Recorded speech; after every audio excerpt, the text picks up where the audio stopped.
ยั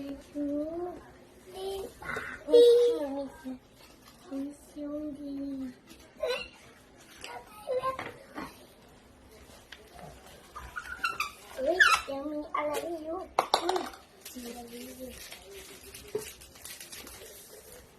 มันกันเลย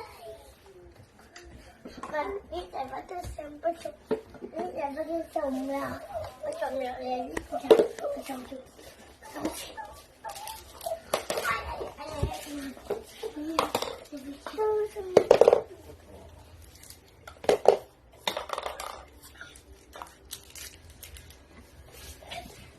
ให้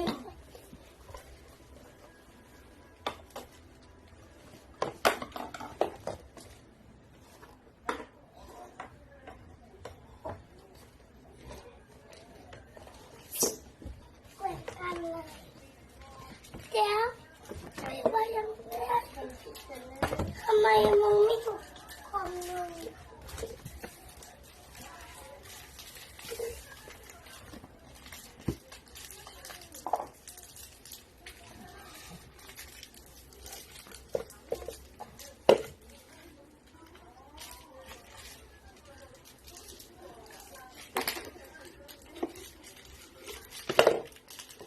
อะไรน่ะ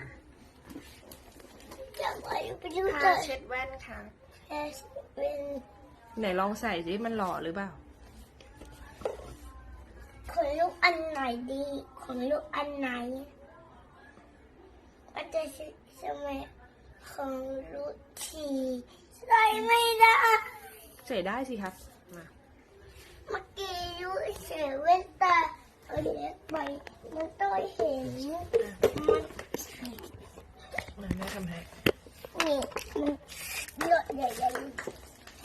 ใส่หยดใหญ่จะเช็ดแล้วเหรอ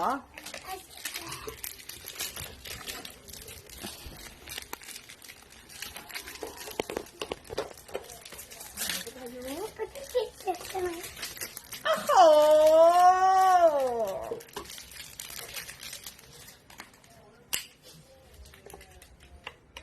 พี่ชายใช้แบบนี้สิเอาพี่ชายจะเช็ดแว่นตาเหรอคะแว่นตามันสกปรกอะคะพี่แบบว่า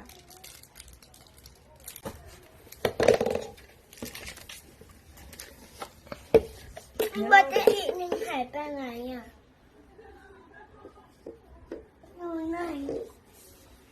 อันไหนไม่จะยุ่งหาไม่เจอเลยแค่ไปใจโอเคครับไปกันครับไปกันครับไปกันครับน้องพายุไปกับแม่ไหมเจ็บปะน้องยูแว่นมันต่ำไปไหมลูกนี่ต้องทำอย่างนี้น้องพายุ